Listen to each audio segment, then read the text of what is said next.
శ్రీకృష్ణుడి దేవాలయం అనగానే మనకి టక్కున ద్వారకా గుర్తొస్తుంది. సముద్రం అడుగున ఉన్న ఆలయాలు, భవనాలు గుర్తొస్తాయి. అక్కడ అద్భుతాలను తెలుసుకుంటే ఎంతో ఆశ్చర్యం కలుగుతుంది. మరి అలాంటి మరో శ్రీకృష్ణుడి ఆలయం కేరళలో ఉంది. ఇక్కడ శ్రీకృష్ణుడి విగ్రహానికి ఆకలి ఎక్కువట.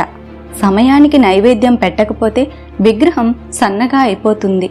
కేవలం ఈ ఆలయాన్ని 2 నిమిషాలు మాత్రమే మూసివేస్తారు. అంతేకాదు, ఈ ఆలయంలో ఉన్న విగ్రహాన్ని మహాభారత కాలంలోనే పాండవులు పూజించి వారే ప్రతిష్ఠించారని స్థల పురాణం చెబుతుంది. గ్రహణ సమయంలో కూడా ఈ ఆలయాన్ని మూసివేయరు. అయితే కృష్ణుడి విగ్రహం ఎలా సన్నగా అవుతుంది? గ్రహణ సమయంలో ఈ ఆలయం ఎందుకు మూసివేయరు? సమయానికి నైవేద్యం పెట్టకపోతే విగ్రహం సన్నగా ఎందుకు అవుతుంది? ఈ విగ్రహాన్ని పాండవులు ఎప్పుడు, ఎలా ప్రతిష్ఠించారు? అసలు ఈ ఆలయం ఎక్కడ ఉంది? ఈ ఆలయం చరిత్ర ఏమిటి అనే విషయాలు ఈ వీడియోలో తెలుసుకుందాం. మరి వీడియో చూసే ముందు లైక్ చేసి, సబ్స్క్రైబ్ చేసి బెల్ ఐకాన్ క్లిక్ చేయండి. తిరువరప్పు ఇది కేరళ రాష్ట్రంలో కొట్టాయం పట్టణానికి 8 కిలోమీటర్ల దూరంలో మీనాచిల్ నది ఒడ్డున శ్రీకృష్ణుడి దేవాలయం ఉంది. ఆలయంపై ఉన్న శాసనం ప్రకారం ఈ ఆలయం క్రీస్తు శకం 850లో నిర్మించారు. అయితే ఈ ఆలయంలో కృష్ణుడి విగ్రహం సన్నగా అవుతుంది. ఎలా తెలుసుకున్నారంటే, గ్రహణ సమయంలో అన్ని దేవాలయాలు మూసివేస్తారు. అదేవిధంగా ఈ ఆలయం కూడా గ్రహణ సమయంలో మూసివేశారు. గ్రహణం పోయిన తరువాత దేవాలయ తలుపులు తెరిచి చూస్తే విగ్రహం సన్నబడినట్లు ఆ ఆలయంలో అర్చకులు గుర్తించారు. అది ఎలా అంటే, శ్రీకృష్ణుడి విగ్రహానికి నడుం చుట్టూ ఒక తాడు కడతారు. ఆ తాడు జారి కిందకి పడిపోవటం అర్చకులు గమనించారు. అప్పటి నుండి గ్రహణ సమయంలో కూడా ఈ ఆలయ ద్వారాలు మూసివేయరు. అంతేకాదు, కేవలం 2 నిమిషాలు మాత్రమే ఈ ఆలయ తలుపులు మూసివేస్తారు. ప్రపంచంలోనే మొట్టమొదట పూజలు అందుకుంటున్న శ్రీకృష్ణుడి ఆలయం ఇది. రాత్రి 11:58 మూసిన ఆలయాన్ని 12 గంటలకే తెరిచివేసి నైవేద్యం పెడతారు. ఇంకో విచిత్రం ఏమిటంటే, ప్రధాన ద్వారం తెరవటానికి వెళ్లేటప్పుడు అర్చకులు తాళంతో పాటు గొడ్డలి పట్టుకొని వెళ్తారట. ఎందుకంటే ఒకవేళ తాళంతో ఆలయం తెరుచుకోకపోతే గొడ్డలితో తలుపులు పగలగొట్టి నైవేద్యం పెడతారు.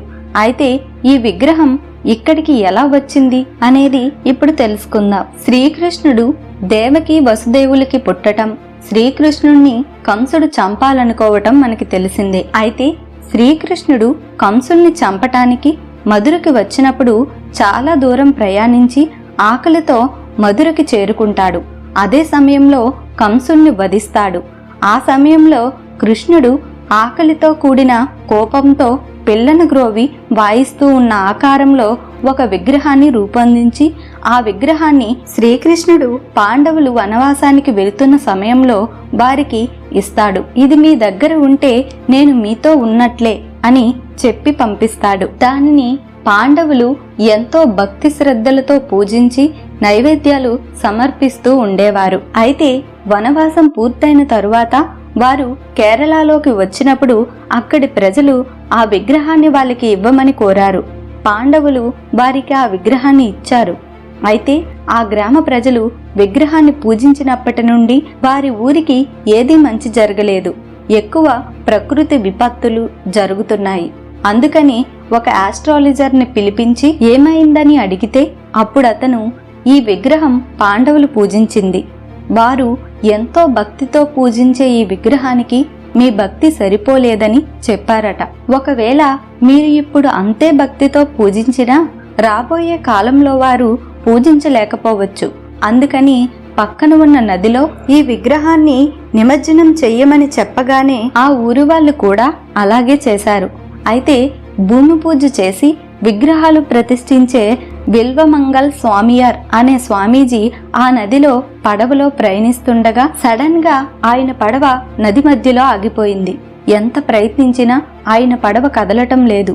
అయితే ఆ పడవను నడిపిన అతను నదిలోకి దూకి కింద ఏముందని చూస్తే అక్కడ కృష్ణుడి విగ్రహం కనిపించింది.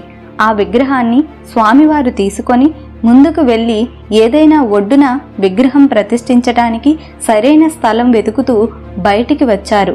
కానీ ఒక చెట్టు కింద విశ్రాంతి తీసుకుందామని విగ్రహాన్ని కింద పెట్టి కూర్చున్నారు. తరువాత ఆ విగ్రహాన్ని ఎంత తీసినా అక్కడి నుంచి కదలటం లేదు. ఈ విషయం చుట్టుప్రక్కల ప్రజలకు తెలిసి అందరూ అక్కడికి వచ్చారు. అయితే స్వామివారి విగ్రహం ఉన్న భూమి యజమాని ఆ స్వామివారికి గుడి కట్టిస్తానని చెప్పారట. అయితే ఈ విగ్రహానికి ఎక్కువ పూజలు చేయాలని, నైవేద్యాలు పెట్టాలని ఆయన చెప్పి వెళ్ళిపోయారట. అప్పటి నుండి ఇక్కడ అదే విధంగా పూజించారు. మరి విగ్రహం పెరగటం, తగ్గడం అనేవి మనకు చాలా గుళ్ళో కూడా కనిపిస్తాయి. ఉదాహరణకు చెప్పాలంటే యాగంటి నంది కూడా ఇటువంటిదే. ఇలాంటి అద్భుతమైన ఆలయాలు, అంతుచిక్కని రహస్యాలతో కూడిన ప్రదేశాలు ఎన్నో మన భారతదేశంలో ఉన్నాయి. మరి వీటి కోసం మీకు తెలుసుకోవాలనుంటే నా ఛానల్ని సబ్స్క్రైబ్ చేసుకొని బెల్ ఐకాన్ క్లిక్ చేయండి. Thank you for watching.